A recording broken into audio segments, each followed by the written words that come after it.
नमस्कार। इस video lecture के अंतर्गत न्यूटन के गति विषयक नियमों की आपसे चर्चा होगी। आशा करता हूँ इससे पहले वाले वीडियो लेक्चर्स में जिसमें हमने गति, दूरी, विस्थापन, चाल और वेग की बात की थी और त्वरण के संबंध में जो चर्चा आपसे की थी वो आपको सब समझ में आया होगा। शुरू करने से पहले आप इसका स्क्रीनशॉट लें ताकि आपको इसके नोट्स बनाने में आसानी हो। न्यूटन के तीनों गति विषयक नियम की बात करेंगे और तीनों ही नियम बहुत इंपॉर्टेंट हैं और एक एक नियम को एक एक वीडियो लेक्चर में कवर करेंगे। एक साथ तीनों को करने में वीडियो बहुत बड़ा हो जाएगा। तो चलिए, पहला नियम, न्यूटन का पहला नियम, न्यूटन के गति विषयक नियम के अंतर्गत न्यूटन का प्रथम नियम, जैसे जड़त्व का नियम भी कहते हैं। न्यूटन के प्रथम नियम को जड़त्व का नियम कहते हैं। न्यूटन ने अपने इन नियमों को अपनी बुक प्रिंसिपिया, उनकी एक बुक का नाम था प्रिंसिपिया, उसमें इनको एक्सप्लेन किया था। और न्यूटन के तीनों गति विषयक नियम बहुत इंपॉर्टेंट हैं। तो पहले नियम को जड़त्व का नियम कहते हैं। जड़त्व को इंग्लिश में कहते हैं इनर्शिया। देखिएगा, जड़त्व का मतलब क्या है। मान लीजिए कोई वस्तु किसी जगह रखी हुई है तो वो जड़त्व अवस्था कही जाएगी। रखी है तो रखी रहेगी। अगर कोई वस्तु चल रही है तो चलती रहेगी, तो उसे गति का जड़त्व कहा जाएगा। जड़त्व नॉर्मली दो प्रकार का होता है। एक तो विराम का जड़त्व, कोई वस्तु रखी हुई है तो वो विराम का जड़त्व है। अगर कोई वस्तु गति कर रही है तो उसके वह गति का जड़त्व है। इसी पर आधारित है न्यूटन का पहला नियम। तो देखिएगा, न्यूटन के पहले नियम को जड़त्व का नियम भी कहते हैं। इस नियम के अनुसार यदि कोई वस्तु विराम अवस्था में है तो विराम अवस्था में ही रहेगी। न्यूटन का पहला नियम कहता है कि यदि कोई वस्तु विराम अवस्था में है, यानी कि रखी हुई है, तो वो विराम अवस्था में ही रहेगी। और यदि कोई वस्तु गति की अवस्था में है तो वो गति की अवस्था में ही रहेगी जब तक उस पर कोई बाहरी बल ना लगाया जाए। जब तक उस पर कोई बाहरी बल ना लगाया जाए। तो देखो, लाइन क्या लिखी हुई है। इस नियम के अनुसार यदि कोई वस्तु विराम अवस्था में है तो वह विराम अवस्था में ही रहेगी। और यदि एक समान गति से सीधी रेखा में चल रही है तो वैसी ही चलती रहेगी जब तक उस पर कोई बाह्य बल ना लगाया जाए, क्योंकि वह किस अवस्था में है, जड़त्व की अवस्था में है। अब देखिएगा आप, जड़त्व क्या होता है मैं आपको बता चुका हूँ, एक बार दोबारा समझिएगा। जड़त्व किसी वस्तु का वह गुण है जिसके कारण वस्तु बाह्य बल की अनुपस्थिति में अपनी नियत अवस्था में रहती है। अपनी नियत अवस्था में रहती है। देखिएगा, अगर ये मार्कर मेज पर रखा हुआ है तो मेज पे ही रखा रहेगा, हमेशा रखा रहेगा जब तक इस पर कोई बाहरी बल ना लगाया जाए। अगर कोई वस्तु गति कर रही है एक सीधी रेखा में तो वो हमेशा गति करेगी, कभी भी नहीं रुकेगी अगर उस पर कोई बाहरी बल ना लगाया जाए। अब आप देखिएगा, मैं आपको एग्जाम्पल देता हूँ।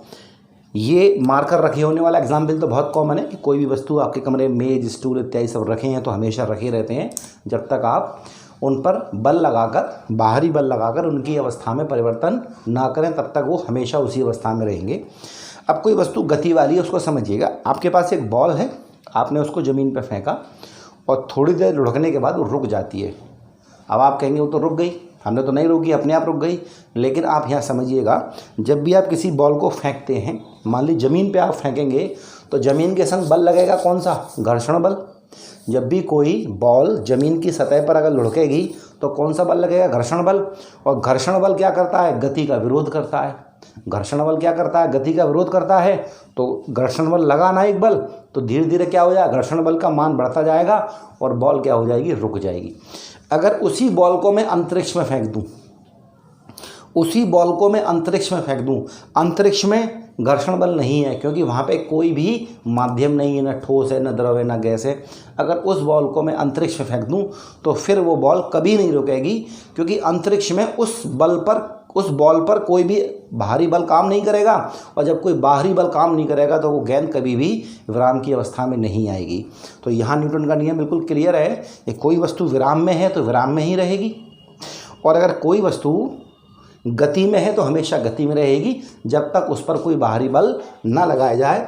तो जड़त्व आप समझ गए होंगे। जड़त्व किसी वस्तु का वह गुण है, इंग्लिश में कहते हैं इनर्शिया, जिसके कारण वस्तु कौन से बल की उपस्थिति में? बाह्य बल की उपस्थिति में, मतलब कोई बल बाहर से लगाया जाए, अपनी नियत अवस्था, मतलब अपनी कांस्टेंट स्टेज, जिस स्टेज में वो है उसी में रहती है। अतः परिवर्तन का विरोध ही जड़त्व है। परिवर्तन का विरोध क्या है? जड़त्व है। अगर आप किसी वस्तु की अवस्था में परिवर्तन करना चाहते हैं, तो वो वस्तु उस अवस्था परिवर्तन का विरोध करती है।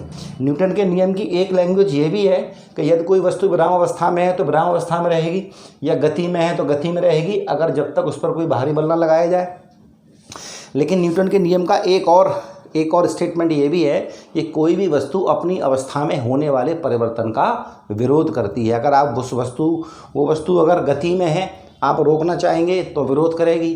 वो वस्तु रखी हुई है विराम अवस्था में, अब गति में लाना चाहेंगे तब भी विरोध करेगी। तो वस्तु अपनी अवस्था परिवर्तन का विरोध करती है। तब सरल शब्दों में प्रथम नियम क्या हो जाता है, कोई भी वस्तु अपनी अवस्था परिवर्तन का विरोध करती है। तो न्यूटन का नियम, पहला नियम क्लियर होगा कि कोई वस्तु विराम में है तो विराम अवस्था में ही रहेगी, या गति में है तो गति में ही रहेगी जब तक उस पर कोई बाहरी बल ना लगाया जाए। ऐसा क्यों होता है? क्योंकि वस्तु कोस अवस्था में कहलाती है, जड़त्व की अवस्था में। और जड़त्व अवस्था क्या है कि जड़त्व किसी वस्तु का वह गुण है जिसके कारण वस्तु बाह्य बल की अनुपस्थिति में अपनी नियत अवस्था में रहती है। अतः परिवर्तन का विरोध ही जड़त्व है। कोई वस्तु अपनी अवस्था में होने वाले परिवर्तन का विरोध करती है, यही जड़त्व है और यही न्यूटन का पहला नियम है। तो क्या लिखा हुआ है सरल शब्दों में, प्रथम नियम क्या है, जब कोई वस्तु अपनी अवस्था परिवर्तन का विरोध करती है तो यही क्या है, आपका न्यूटन का पहला नियम है। न्यूटन के पहले नियम के कुछ एग्जाम्पल आपके सामने हैं। चलती ट्रेन से कूदने पर व्यक्ति आगे की ओर गिरता। अब देखिएगा यहाँ एग्जाम्पल से आपको ये अच्छे तरीके से समझ में आएगा। अब देखिएगा, आप ट्रेन में हो या बस में हो, आपने अक्सर देखा होगा कि जब भी हम ट्रेन या बस से उतरते हैं तो अक्सर आपने देखा लोगों को आगे गिर जाते हैं। उसकी वजह क्या होती है समझिए। देखिएगा, ये आपकी बस है ना, ये बस मैंने आपकी यहाँ बना दी है, ड्राइवर बैठा हुआ है, ये आपकी यहाँ पे इसका दरवाज़ा है। अब ये बस गति में है, आप इसके अंदर खड़े हुए हैं तो आप भी काय में हैं, गति में हैं, बस के साथ साथ आप काय में हैं, गति में हैं।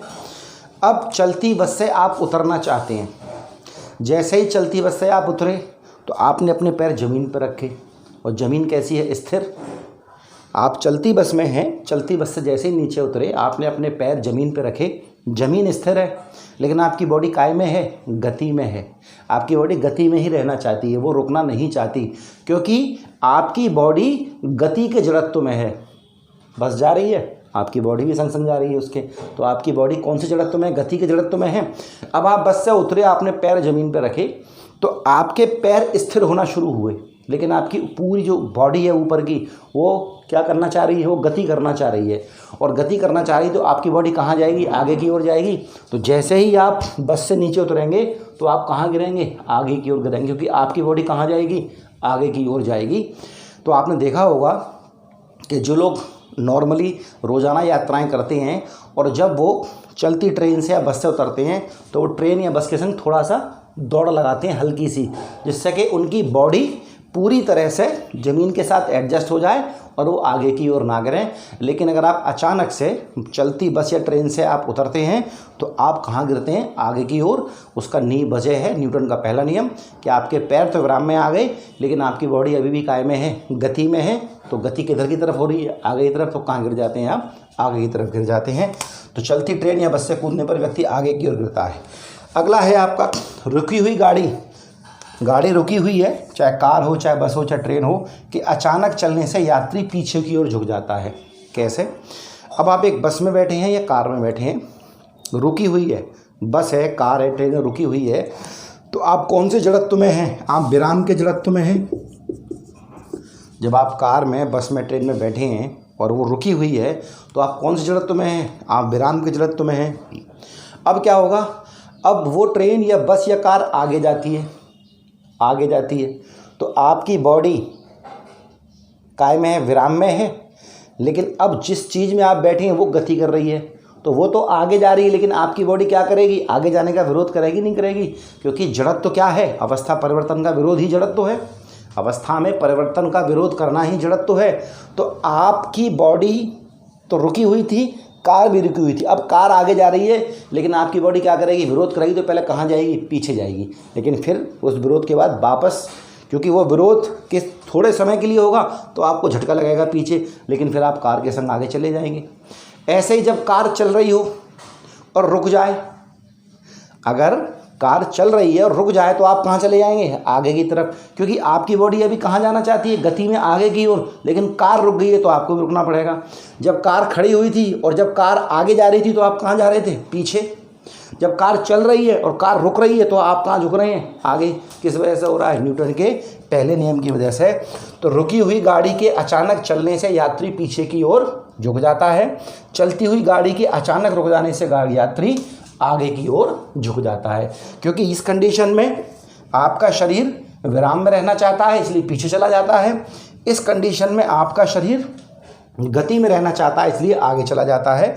चौथा एग्जाम्पल है, कंबल को डंडे से पीटने पर धूल के कण झड़कर नीचे गिर जाते हैं। देख कंबल है आपके सामने, है ना, आपने उसे लकड़ी से पीटा तो कंबल गति करेगा, लेकिन कंबल से जो कण चिपके हुए हैं वो गति नहीं करना चाहेंगे, क्योंकि वो उससे चिपके हुए हैं, विराम में रहना पसंद करेंगे। तो वो क्या करेंगे, वो हिलने का विरोध करेंगे। आपके पास कंबल है, आपने छड़ी से पीटना शुरू किया तो कंबल में क्या होगा, गति होगी, लेकिन कंबल से जो धूल के कण चिपके हुए हैं वो गति नहीं करना चाहेंगे, क्योंकि वो विराम में हैं। और जड़त्व का नियम क्या कहता है कि अवस्था परिवर्तन का विरोध करना है। तो कंबल पीटने पे क्या हुआ, कण कहाँ गिर जाएंगे, अलग हो जाएंगे इस क्रम में, विरोध करने क्रम में, और कहाँ गिर जाएंगे, नीचे गिर जाएंगे। तो कंबल को डंडे से पीटने पर धूल के कण झड़कर नीचे गिर जाते हैं। ये चार एग्जाम्पल बहुत इंपॉर्टेंट है। न्यूटन के नियम से मोस्टली एग्जाम्पल ही पूछा जाता है कि ऐसा किस नियम की वजह से होता है। तो आशा करता हूँ न्यूटन का पहले नियम आपको अच्छे से समझ में आया होगा। दूसरे वीडियो लेक्चर में न्यूटन के सेकंड लॉ की बात करेंगे। Thank you.